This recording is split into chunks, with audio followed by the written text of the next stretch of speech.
গোপী, গোপী,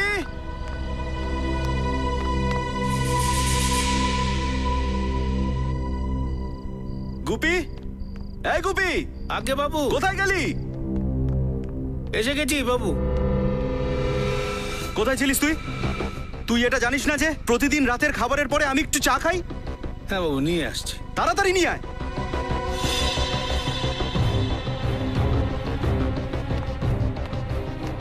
আরে মাঝে মাঝে তোমার কি হয়ে যায় বলো তো দীপক?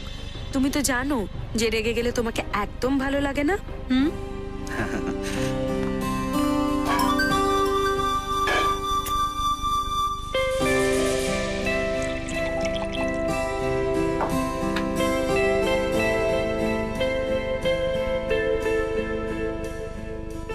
দীপক, কাল সকালে ইগতপুরি যাওয়ার আমার কোনো মুড নেই। হেমা ডার্লিং, আমরা তো মুড তৈরি করতেই যাচ্ছি, তাই না? ওখানে যাওয়ার পরে নিশ্চয়ই মুড হয়ে যাবে। আরে বাস, খুব রোমান্টিক হচ্ছে যে। আরে এটাই তো বয়স রোমান্টিক হওয়ার। গোপী, গোপী, আগে মেম সাহেব। গোপী, চায়ের সাথে কিছু বিস্কুটও নিয়ে এসো। আগে মেম সাহেব।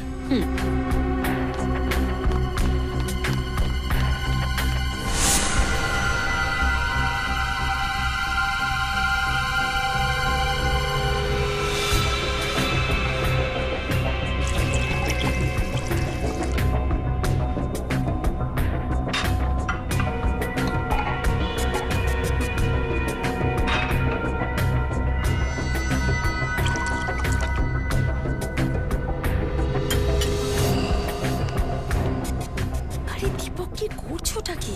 গোপী এসে যাবে এক্ষুনি, ছাড়ো। আরে তাহলে আসতে দাও। আরে তুমি আমার বিয়ে করাবো, আমি তো আর অন্য কারোর সঙ্গে কিছু করছি না। আরে এসো না, ছাড়ো না। আরে এসো না।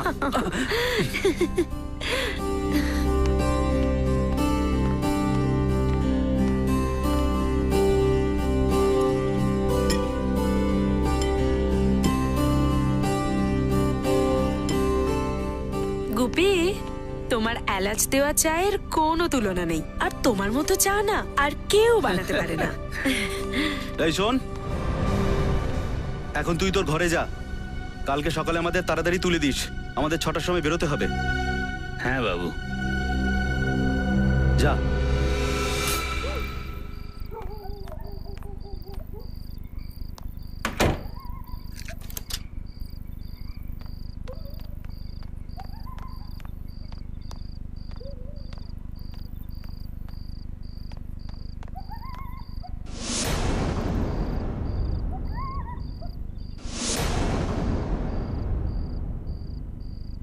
দীপক, হেমা, দীপক, দীপক, দীপক রেডি হয়েছে?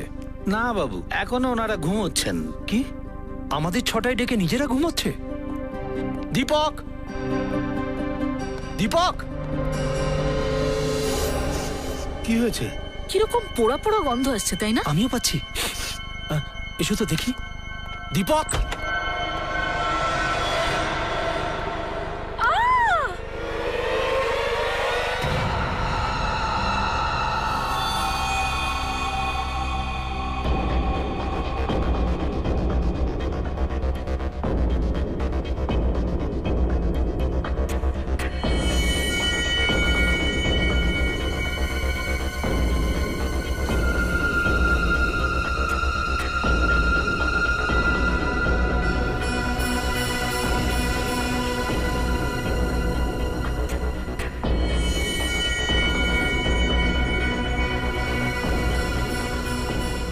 নিখিল, স্যার। একবার ওই চাকর গুপিটাকে ডাকো। স্যার।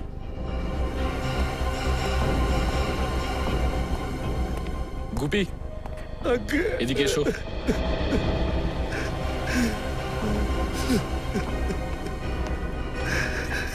শোনো, একটু ভেতরে চলো।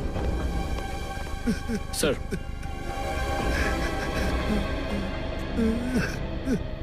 গুপি, কাল রাতে এখানে যখন আগুন লাগে তুমি কোথায় ছিলে? স্যার, আমার নিজের ঘরে তুমি ঘুমোচ্ছিলাম। ঘুমোচ্ছিলে? তোমার মালিক আর মেম সাহেব এখানে যন্ত্রণায় চিৎকার করছিল আর তুমি ঘুমাচ্ছিলে?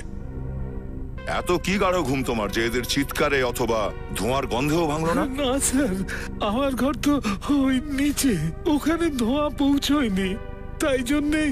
কিন্তু চিৎকার তো শুনেছো নিশ্চয়ই, কানে তুলো গুজে ঘুমাচ্ছিলে নাকি? আরে না স্যার, কোনো চিৎকার শুনতে পাইনি। শুনতে পেলে তো বাবুকে বাঁচাতে আসতাম। আসলে কাল রাতে একটু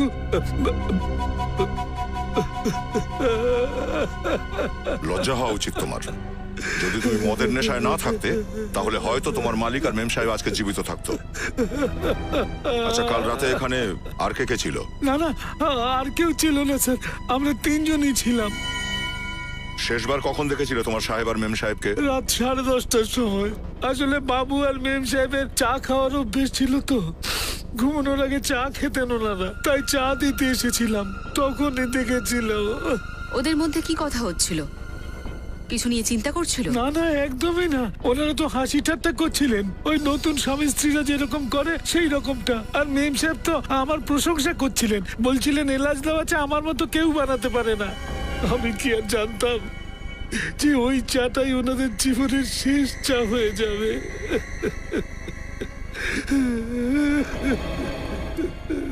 আশ্চর্য ব্যাপার, রুমের মধ্যে আগুন লাগলো কিন্তু খাট আর বিছানা ছাড়া এখানে আর কিচ্ছু পড়েনি।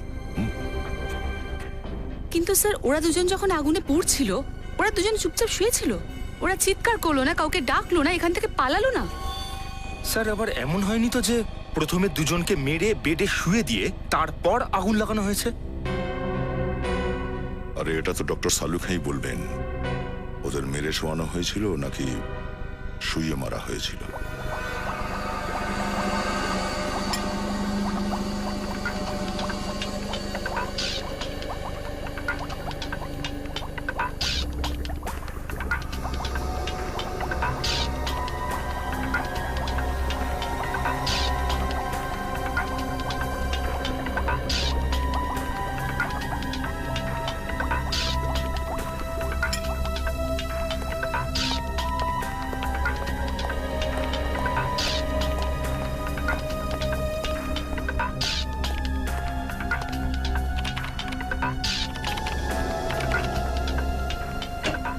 এসো অভিজিৎ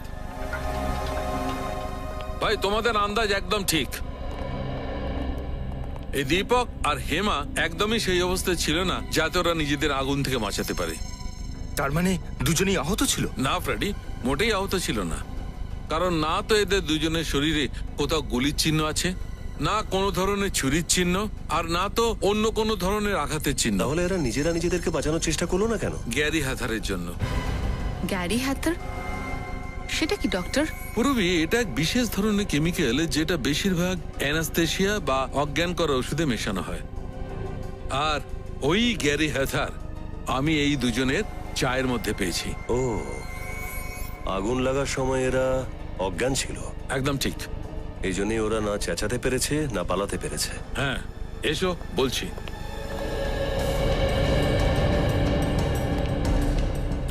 এই দেখো, টেবিল ল্যাম্পের এই তারটাকে শর্ট করা হয়েছে। যখনই টেবিল ল্যাম্পটা জ্বালানো হয়েছে এই তারটা ধীরে ধীরে গরম হতে শুরু করেছে, আর এত গরম হয়ে গেছিল যে হয়তো এখানে স্পার্ক হয়েছে, আর ওই স্পার্ক হওয়ার জন্য আগুন ধরে গেছে। ও, তাহলে আগুন এর থেকে লেগেছে? সেটা তো তোমরা খুঁজবে। আগুন যেভাবেই লাগুক না কেন ডক্টর সালুকে, বিষয়টা হচ্ছে দুজনের খুন হয়েছে। এটা একটা মার্ডার।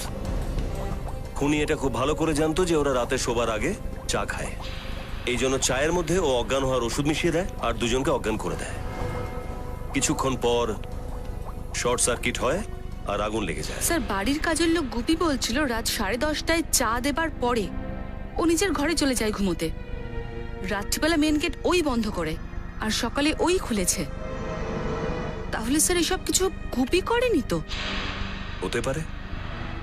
আমার তো মনে হচ্ছে এই কাজটা একা গোপী কিছুতেই করতে পারে না, আরো কেউ আছে যারা এর সঙ্গে রয়েছে।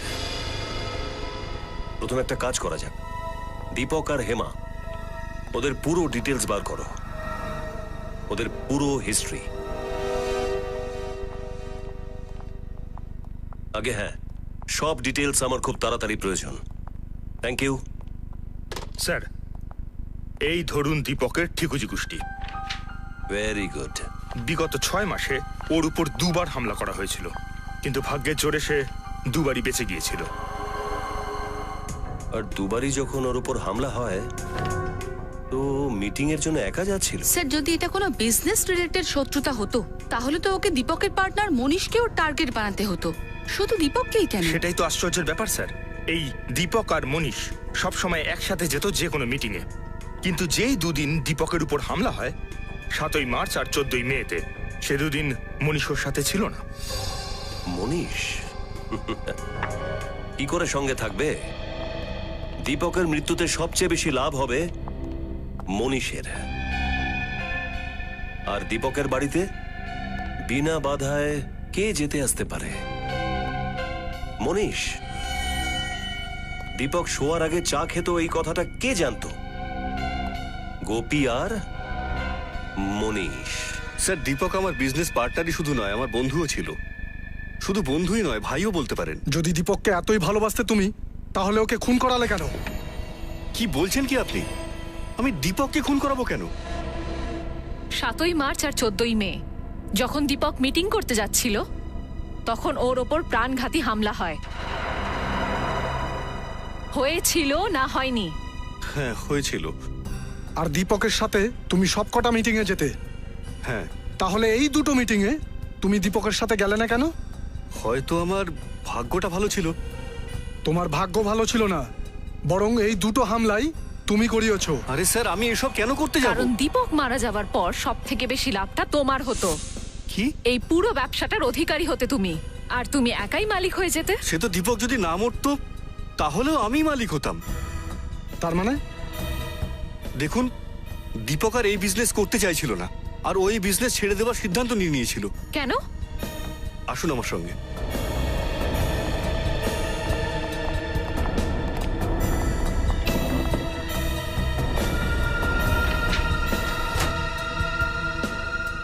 দীপক বিজনেস এসবের জন্য ছাড়ছিল।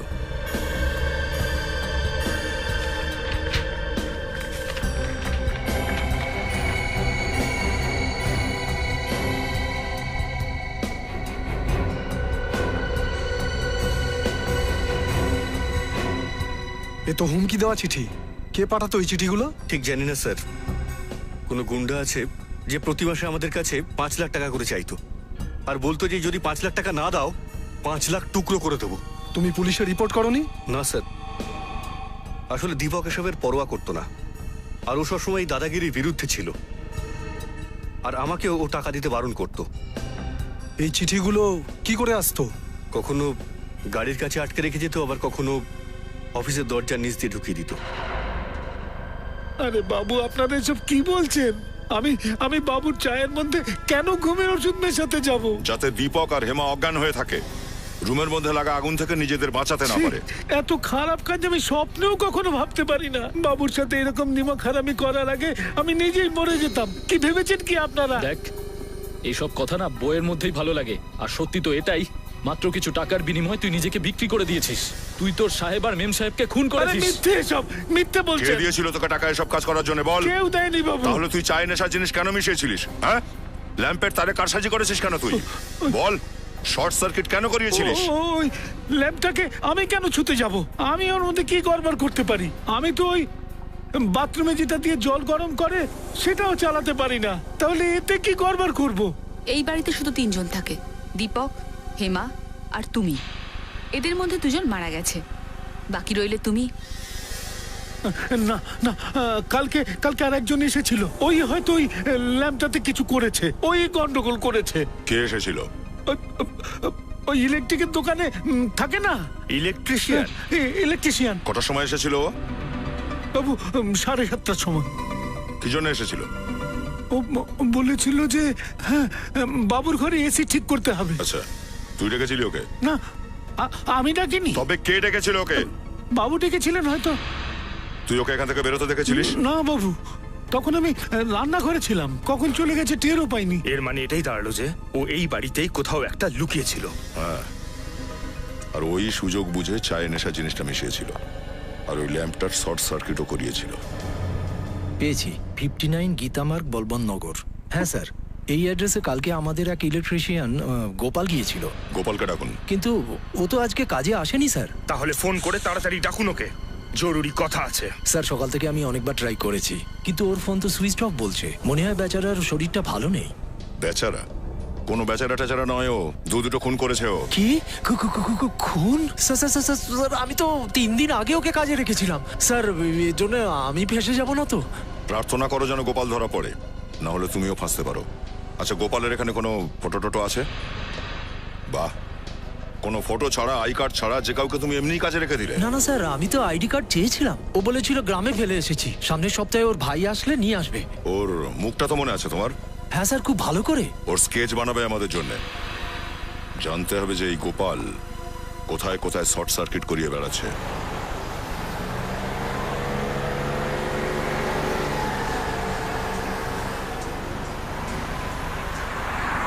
স্যার, ওই ইলেকট্রিশিয়ান বেশ লম্বা চড়া প্ল্যান করেছিল দীপক আর হেমাকে মারার জন্য। শুধুমাত্র ওদের ল্যাম্পের তারেই কারসাজি করেনি, বরং ওদের চায় ঘুমের ওষুধও মিশিয়ে দিয়েছিল। আমি নিশ্চিত বলতে পারি এসি ঠিক করে দেওয়ার পরেও ও ওই বাড়ি থেকে যায়নি, ওখানে কোথাও লুকিয়ে বসেছিল। সেই সময়টার জন্য অপেক্ষা করছিল যে কখন ওরা ফিরে আসবেন, আর তখন ও ওদের চায় অজ্ঞান হওয়ার ওষুধ মিশিয়ে দেবে। কিন্তু এ কথাটা তো শুধু দীপকের চাকর গুপিই জানতো একমাত্র, যে ওদের দুজনের রাতে চা খাওয়ার অভ্যেস ছিল। স্যার আমার তো মনে হয় এই গুপি ও ষড়যন্ত্রের সাথে যুক্ত, কারণ ভেতরের কারো সাহায্য ছাড়া এই অপরাধটা করা একটু কঠিন স্যার। অপরাধ কোনো ভেতরের লোকই করেছে নাকি বাইরের কারো সাহায্য নিয়ে করা হয়েছে, সেটা তো স্কেচটা শনাক্ত হলে তবেই বোঝা যাবে। হ্যাঁ শ্রেয়া, আচ্ছা ওই ইলেকট্রিশিয়ানের স্কেচ আছে আমাদের ক্রিমিনাল রেকর্ডসে। কি নাম ওর? ওকে শ্রেয়া, হ্যাঁ বলো। আচ্ছা ঠিক আছে স্যার, ওই ইলেকট্রিশিয়ান গোপাল তনুজ নামের একজন পুরনো দাগি আসামি। তনুজ? আর ওই হুমকি দেওয়া চিঠিগুলো, তার ব্যাপারে কিছু জানা গেল? হ্যাঁ স্যার, ওর ওপর থেকে পাওয়া ফিঙ্গারপ্রিন্টস থেকে জানা গেছে ওটা রঙ্গা নামের কোনো অপরাধীর। আর এই রঙ্গারও পুরনো রেকর্ড আছে, বিল্ডার্স বিজনেসম্যান এদেরকে হুমকি দিয়ে টাকা আদায় করে। তার মানে এই তনুজ রঙ্গার হয়েই কাজ করে। আর স্যার, রঙ্গা হয়তো ওদের এর জন্যই খুন করিয়েছে। হতে পারে দীপক ওদের টাকা দেবো না বলে দিয়েছিলেন। কিন্তু স্যার এই রঙ্গাকে আমরা ধরবো কি করে, কারণ আমাদের কাছে ওর কোনো ঠিকানাও নেই। নিখিল, ইঁদুরকে গর্ত থেকে বাইরে বের করার সবচেয়ে ভালো উপায় কি জানো? কি স্যার? ইঁদুরের গর্তের বাইরে রুটির টুকরো ফেলে রাখো আর নিশ্চিন্তে বসে মজা দেখতে থাকো। আর এই রঙ্গা বলে ইঁদুরটাকে বাইরে বের করার জন্য রুটির টুকরো ছুঁড়বে মনীষ, দীপকের পার্টনার মনীষ।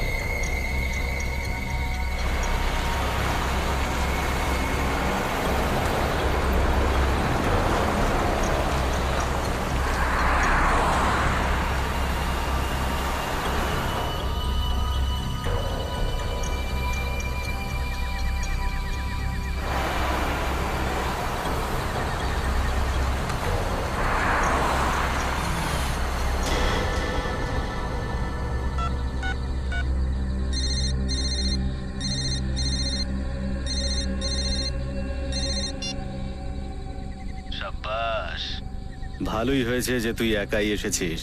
তোর মাথার উপরে এখন রঙ্গার হাত রয়েছে, তোর এখন আর কেউ কোনো ক্ষতিই করতে পারবে না। পুরো টাকাটা নিয়ে এসেছিস? হ্যাঁ, পুরো টাকা আছে, চাইলে কোনো নিতে পারেন। আমার ক্লায়েন্টের উপরে আমার পুরো ভরসা আছে।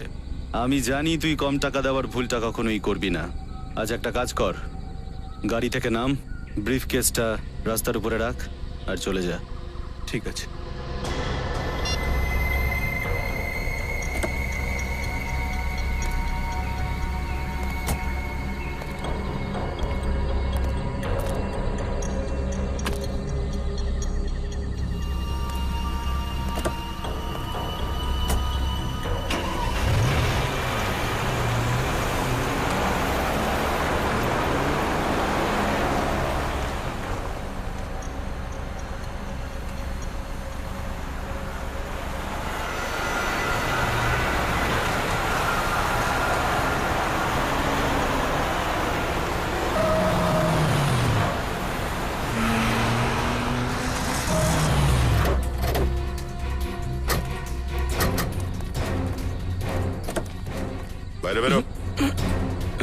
সিআইডি ধোকা দিয়েছে আমাকে, ছাড়বো না ওকে আমি। সিআইডির সামনে হুমকি দিচ্ছিস? বিনীত, গাড়ি থেকে ব্যাগটা বের করো। ছেড়ে দে আমাকে। রঙ্গা নাম আমার, রঙ্গা।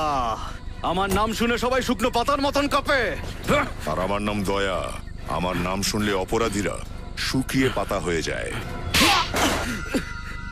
স্যার, স্যার আমাকে ক্ষমা করে দিন স্যার। স্যার আপনি সিংহ আর আমি একটা নেংটি ইঁদুর, আপনার সাথে আমার তুলনা হয়। দীপককে কেন মেরেছিস? দীপককে আমি মারিনি স্যার। আমি কেন দীপককে মারতে যাব স্যার? কারণ ও তোমাকে টাকা দিতে অস্বীকার করে। ওর মরার পরেও কি আমি টাকা পেয়েছি নাকি? স্যার, স্যার আমি একদম ছোটখাটো গুন্ডা একটা। ওই ছোটখাটো হুমকি দিয়ে টাকা নিয়ে আর কি। খুন করার কথা তো আমি স্বপ্নেও ভাবতে পারি না। একদম মিথ্যে বলবি না। তুই জানতিস যে দীপককে মারলে বাকি বিজনেসম্যানদের মনে তোর নামে ভয় তৈরি হয়ে যাবে। তাই তোর সাথী তনুজকে তুই পাঠিয়েছিলিস ইলেকট্রিশিয়ান সাজিয়ে। ভেবে চিন্তে লম্বা চওড়া প্ল্যানিং করেছিলিস তুই খুন করতে, তাই না? কিন্তু স্যার ও তো আমার সঙ্গে এখন আর কাজই করে না। 1 মাসের উপরে হয়ে গেল ও আমার গ্যাং ছেড়ে দিয়েছে। তাহলে এই তনুজ কার সাথে কাজ করে? আমি তো জানি না স্যার। হ্যাঁ, ও আমাকে বলেছিল যে ও একটা নিজেই গ্যাং তৈরি করবে। তাহলে এই দীপকের মৃত্যুর পেছনে এই তনুজের গ্যাংয়ের হাত নেই তো?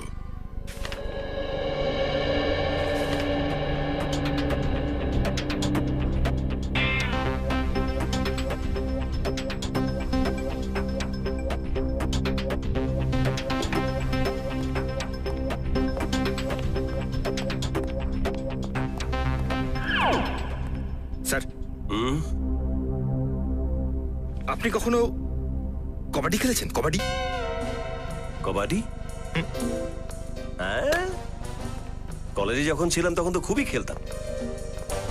কিন্তু এটা কেন জিজ্ঞাসা করছো তুমি? কি কোনো ম্যাচ ট্যাচ হবে নাকি? আরে না না স্যার, আসলে ব্যাপারটা হয়েছে কি, তনুজের ব্যাপারটা নিয়ে আমার মাথার মধ্যে কিছু প্রশ্ন নিজেদের মধ্যে কবাডি কবাডি খেলছে। আর যতক্ষণ পর্যন্ত সেই সব প্রশ্নের উত্তর আমি না পাচ্ছি ততক্ষণ আমার দম আটকে রয়েছে। আচ্ছা বলো এবার, কোন প্রশ্ন তোমার পেটের মধ্যে ঘুরপাক খাচ্ছে? প্রথম প্রশ্নটা হলো এই যে, তনুজ যদি রঙ্গার গ্যাংয়ে এখন আর নাই থেকে থাকে তাহলে এই অপরাধ সে করলো কেন?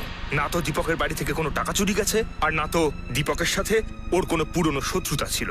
শত্রুতা তনুজের নয় ফ্রেডি, অন্য কারো ছিল। কেউ তো আছে যার দীপকের মৃত্যুতে খুব বড় লাভ হতে চলেছে, সেই এসব করিয়েছে। স্যার একটা অদ্ভুত বিষয় জানা গেছে। হ্যাঁ, কি কথা? স্যার পরশু হাইওয়ে নাম্বার 47-এ একটা অ্যাক্সিডেন্ট হয়েছে নরেশ নামে কারুর, আর ওতেও হাজব্যান্ড আর ওয়াইফ দুজনেই পুড়ে মারা গেছে। আচ্ছা, ওর এই কেসের সাথে কোনো সম্পর্ক আছে? হ্যাঁ স্যার, 4টে জিনিস এক এই দুটো কেসে। প্রথমত, নরেশের ও দীপকের মতন নতুন বিয়ে হয়েছিল। দ্বিতীয়ত, নরেশ আর ওর স্ত্রী দুজনেই আগুন থেকে নিজেদের বাঁচাবার চেষ্টা করেনি। আর তৃতীয়টা হলো স্যার, এদের দুজনের শরীর থেকেও সেই একই গ্যারি হাতের নামে কেমিক্যাল পাওয়া গেছে, যা মানুষকে অজ্ঞান করে দেয়। আর চতুর্থটা সব থেকে গুরুত্বপূর্ণ, নরেশ ও দীপকের মতন ধনী সাকসেসফুল বিল্ডার ছিল। বিল্ডার? হ্যাঁ। এই লোকটা কে যে শুধু বিল্ডারদেরকেই তার লক্ষ্য বানাচ্ছে? এই নরেশ আর ওর স্ত্রীর বডিগুলো কোথায়? স্যার ওদের দুজনের বডি পুলিশ মর্গে আছে। একটা কাজ করো, বডিগুলোকে ফরেনসিক ল্যাবে পৌঁছাও। স্যার, নরেশ কুমার এর বাড়ির লোকেদের সাথে কথা বলতে হবে। আমরা তো কিছুই বুঝতে পারছি না স্যার, খুনি কে হতে পারে? আমার ছেলের তো কারুর সাথে শত্রুতা ছিল না, কারুর সাথে নয়। আর আপনাদের বৌমা প্রীতির? ও তো এখানে কাউকে সেরকম চিনতো না ভালো করে, ও তো ক্যানাডাতেই বড় হয়েছিল। তাহলে কি ও বিয়ের পরে এখানে থাকারই সিদ্ধান্ত নিয়েছিল? না, বরং নরেশ নিজের বিজনেস ছেড়ে প্রীতির সঙ্গে ক্যানাডায় গিয়ে সেটেল হওয়ার প্ল্যান বানিয়েছিল। তার মানে নরেশও নিজের ব্যবসাটা ছাড়তে চাইছিল, একদম দীপকের মতো। আচ্ছা, এই নরেশ নিজের বিজনেস ছাড়তে চাইছিল কেন, কিছু জানেন আপনারা? ও আমাদের সাথে বিজনেসের কথা শেয়ার করতো না। ও কি গত কয়েকদিন ধরে খুব দুশ্চিন্তায় ছিল, বা ওকে কি কেউ হুমকি দিচ্ছিল? হুমকির ব্যাপারে তো জানি না, কিন্তু ও কুলভূষণের জন্য খুব চিন্তায় ছিল। কুলভূষণের জন্য? কুলভূষণটা কে? সেই এজেন্ট যার আমার ছেলের কানাডা যাওয়ার জন্য ভিসা করে দেওয়ার কথা ছিল। ওর লক্ষাধিক টাকা নিয়েছিল, কিন্তু ভিসা করাতে পারিনি। এই ভিসাটা যে ওরা দিতে পারলো না, তারপর কি টাকাটা ফেরত দিয়েছে? একদম নয়, বরং উল্টে হুমকি দিচ্ছিল। বলেছিল যে যদি তোমরা নিজেদের ভালো চাও তো টাকার কথা ভুলে যাও। তাহলে আপনাদের পুলিশকে সেটা জানানো উচিত ছিল, তাই না? নিতে তো চেয়েছিলাম, কিন্তু ভয় পাচ্ছিলাম যে বৌমা না ভেসে যায়। কিন্তু আপনাদের বৌমা কি করে ফাঁসতে পারে? কারণ প্রীতি নরেশের সঙ্গে কুলভূষণের পরিচয় করিয়েছিল। আপনাদের বৌমা প্রীতি? তাহলে কি প্রীতি কুলভূষণকে আগে থেকেই চিনতো? প্রীতি কুলভূষণকে খুব ভালোভাবে চিনতো, অনেক আগে থেকে। আর আর ও বলেছিল যে ওর ফ্যামিলির ভিসা করাতে কুলভূষণই ওকে সাহায্য করেছিল। আমরা আপনাদের ছেলে আর বৌমার ছবি দেখতে পারি? ওটা অন্য বাড়িতে আছে স্যার। আমার ছেলে নরেশ মারা যাওয়ার পরে ওই বাড়িতে আমার আর মন বসতো না স্যার, এই জন্য আমরা এখানে চলে এসেছিলাম। কিন্তু তবুও স্যার, আজ সন্ধ্যের মধ্যে আপনাদের কাছে ফটো পাঠিয়ে দেবো। থ্যাঙ্কস। মনে হচ্ছে আমাদেরও কানাডার ভিসা নিতে হবে এই কুলভূষণের থেকে।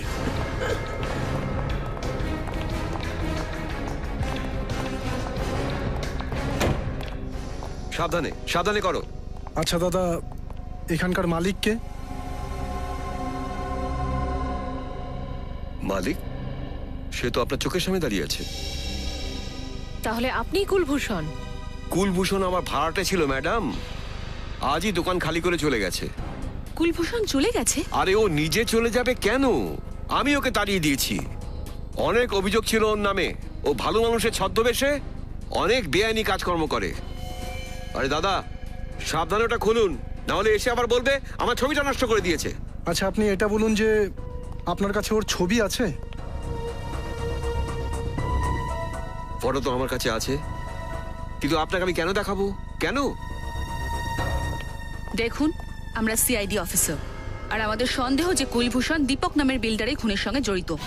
ও, ওই দীপক কুমার যে দুদিন আগে নিজের বাড়িতে পুড়ে মরেছে? আগে হ্যাঁ, আমরা ওনারই কথা বলছি। এক মিনিট।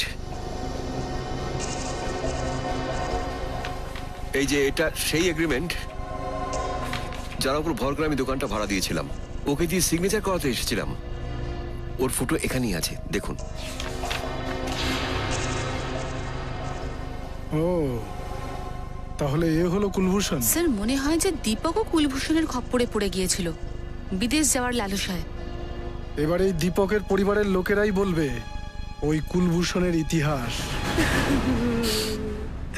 আপনারা ঠিক বলছেন স্যার, এই লোকটাই সেই এজেন্ট ছিল যে দীপককে ভিসা দেবে বলেছিল। দেবে বলেছিল, কিন্তু ভিসাটা দেয়নি। না, দেয়নি। পুরো টাকাও নিয়ে নিয়েছিল। যখনই আমরা ফোন করতাম শুধু বলতো আজ দেব, কাল দেব, এই বলেই আমাদের এড়িয়ে যাচ্ছিল। দীপক তো বলেই দিয়েছিল যে 1 সপ্তাহের মধ্যে ভিসা বানিয়ে দিয়ে দেবে, তা নাহলে টাকা ফেরত দিয়ে দেবে, না হলে আমরা পুলিশে কমপ্লেন করব। তারপর কি হলো? আমরা আমাদের ছেলেকে হারালাম। আচ্ছা, দীপককে কেউ হুমকি দেওয়া চিঠি দিত, সে ব্যাপারে জানেন কিছু আপনারা? দীপক তো এই ব্যাপারে কিছু বলেনি আমাদের। আচ্ছা, ওই কুলভূষণকে কি করে চিনলেন? আমরা চিনতাম না, আমাদের বৌমা হেমা ভালো করে চিনতো, ওই আলাপ করিয়ে দিয়েছিল। কিন্তু হেমা তো বিদেশে বড় হয়েছে, তাহলে ও কুলভূষণকে কিভাবে চিনলো? আমরা জানি না। নরেশকে কুলভূষণের সঙ্গে পরিচয় করিয়েছিল ওর ওয়াইফ প্রীতি, আর দীপকের ক্ষেত্রে সেটা ও স্ত্রী হেমা। আর স্যার, হেমা আর প্রীতি দুজনেই খুব ভালো করে কুলভূষণকে চিনতো, বিদেশে বড় হওয়া সত্ত্বেও। মনে হচ্ছে এই প্রীতি আর হেমা, এদের দুজনের মধ্যে কোনো না কোনো কানেকশন আছে।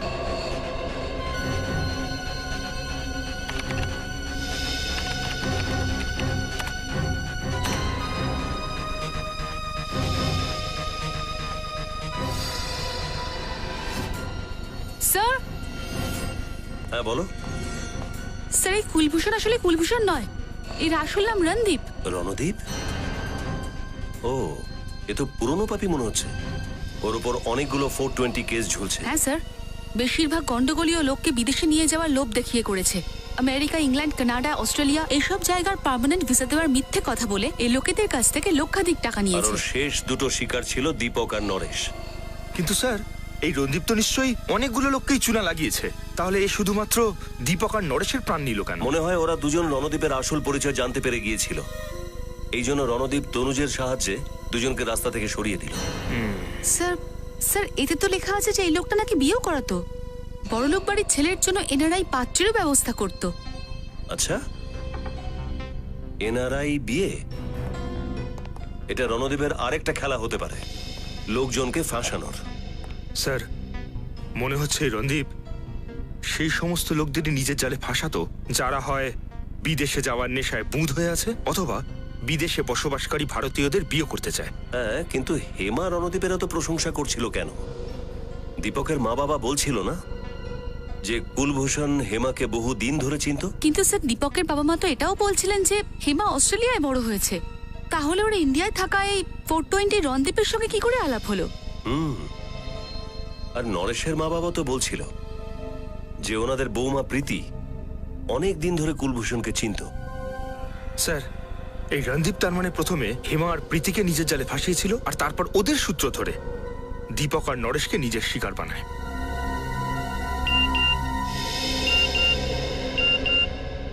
নরেশের বাবার এমএমএস, আমরা ওনার থেকে প্রীতির ছবি চেয়েছিলাম না, সেটাই হয়তো এসেছে। হ্যাঁ স্যার, এটা এটা প্রীতি নাকি? স্যার, স্যার এ তো হেমা। এ তার মানে হেমা আর প্রীতি দুজন একই? এটা আবার কি ব্যাপার?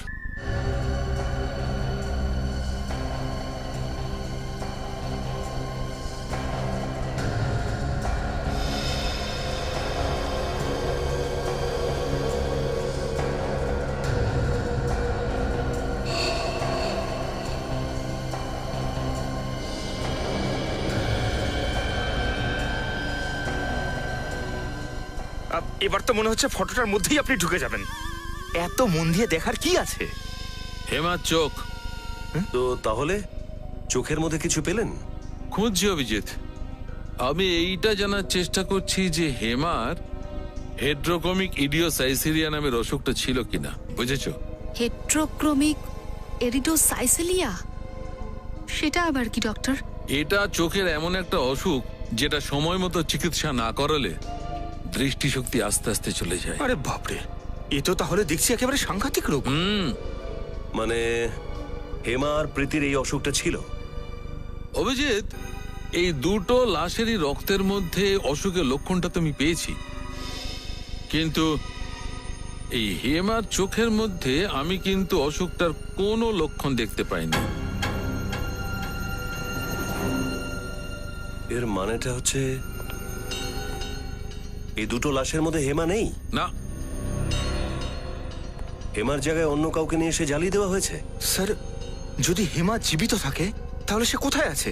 আর এই লাশগুলোর মধ্যে হেমা না থাকলে এগুলো কাদের লাশ? সব হাসপাতাল থেকে সেই সমস্ত রোগীদের বার করো যাদের চোখে এরকম রোগ ছিল, তারপর দেখছি তাদের মধ্যে কে কে নিখোঁজ রয়েছে। কিন্তু আপনাদের এই হাইড্রোপমিক এরিডোসাইসিলিয়ার পেশেন্টদের লিস্ট চাই কেন? কেস সলভ করার জন্য। আমরা সিআইডি অফিসার। ও, এক মিনিট। খুব রেয়ার অসুখ এটা স্যার, খুব কম মানুষের এটা হয়। এই হলো সেই পেশেন্টদের নাম। এ তো অন্তত 50 জনের নাম হবে। সে একটা কাজ করো, মিসিং পার্সনস ব্যুরোর লিস্ট বার করো আর দেখো এই পেশেন্টদের মধ্যে কেউ আছে কি।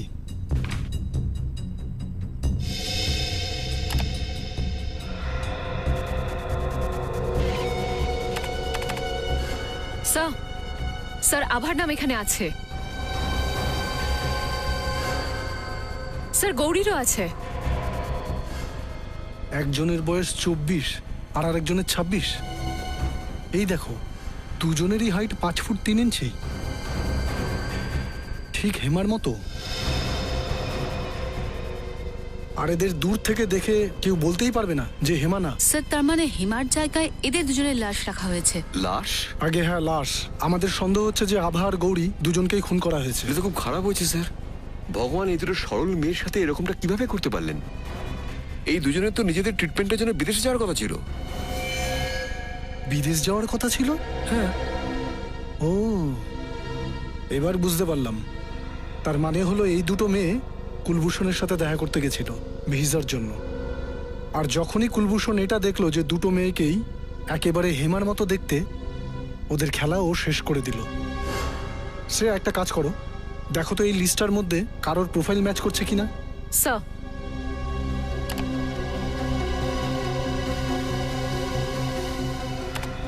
স্যার স্যার আছে। এই পুনম এর প্রোফাইলটা হেমার প্রোফাইলের সঙ্গে ম্যাচ করছে। ও, তার মানে হলো পুনমেরও এবার বিপদ আছে। স্যার এই হলো বাংলো নাম্বার 23। পুনম এখানেই থাকে।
ছেড়ে দাও আমাকে। এই চল, একদম নাটক করবি না। চল চল ছেড়ে চল দাও বলছি, চল। আমাকে। এই ছেড়ে চল দাও চল বলছি। চল বলছি। ওঠ, ছেড়ে চল দাও আমাকে। চল চল গাড়িতে ওঠ। না, আমি করতে চল বলছি। কিন্তু রণদীপ আর তনুজ দেখছি।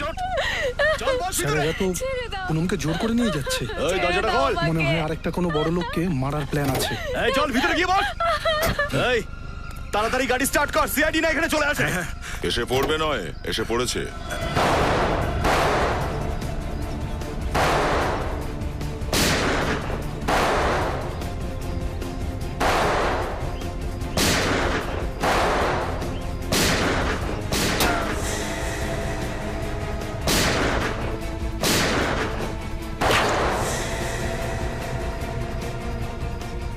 বিনীত, কভার করো আমাকে। Yes sir.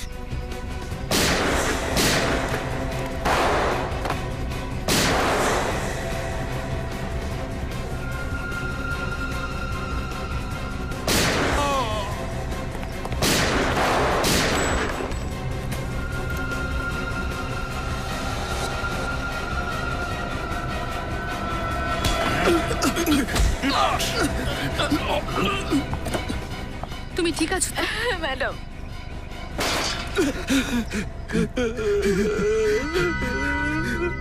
হেমা আমার ভাইজি, ও বেছে বেছে বড় লোকেদের ফাঁসিয়ে বিয়ে করে, আর আমি ওদের ভিসার লোভ দেখিয়ে লক্ষাধিক টাকা হাতিয়ে নি। আর যখন তোরা বুঝতে পারলি যে এই মুরগি আর সোনার ডিম দেবে না, তখন তোরা দুটো করে খুন করে দিলি। এক তো ওই ছেলেটা, আর ওই সব নির্দোষ মেয়েগুলোকে যাদের চোখের অসুখ আছে। হ্যাঁ, এসব তো রণদীপের প্ল্যান ছিল। আমি তো শুধু সুপারি নিয়ে খুন করি স্যার। তোমাদের পরবর্তী শিকারটা কে? হ্যাঁ, বল এবার কার পালা ছিল? স্যার, গৌরবের। গৌরব কে? বিখ্যাত বিজনেসম্যান গৌরব বিক্রান্ত। ও এখন হেমাকে বিয়ে করছে। কোথায় হচ্ছে বিয়েটা? বল বিয়েটা কোথায়?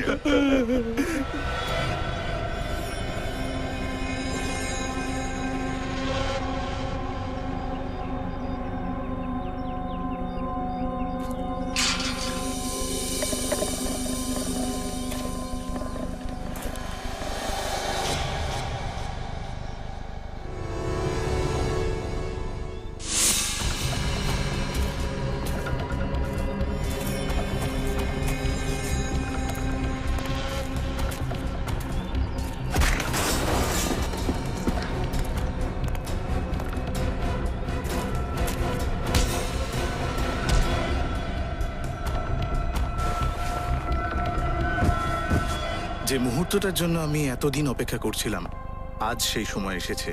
তুমি জানো, তোমার সাথে বিয়ে করাটা আমার জীবনের একটা গুরুত্বপূর্ণ সিদ্ধান্ত। ভুল। ভুল? সবচেয়ে সঠিক সিদ্ধান্ত ব্রাজিল যাওয়ার, তাই না গৌরব? গৌরব ব্রাজিল যাক বা না যাক, তুমি নিশ্চয়ই যাবে জেলে।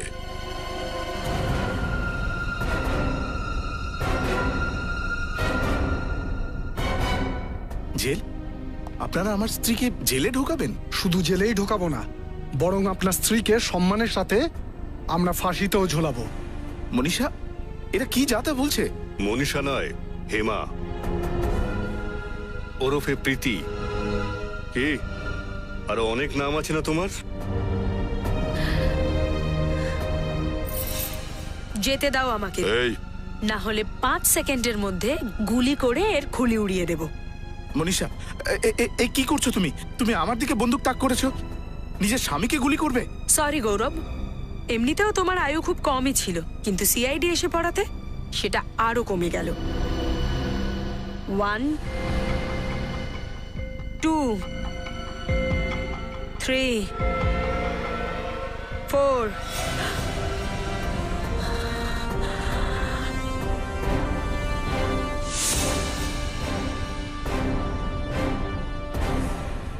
যেতে দাও আমাকে। যেতে দেব?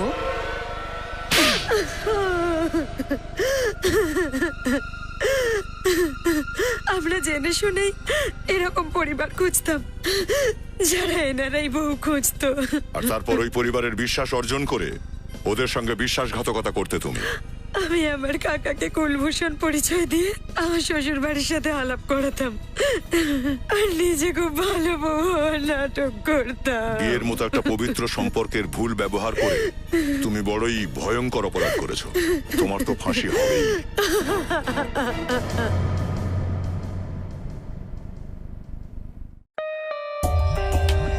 For more updates, subscribe to our channel, click the show links and enjoy watching the videos.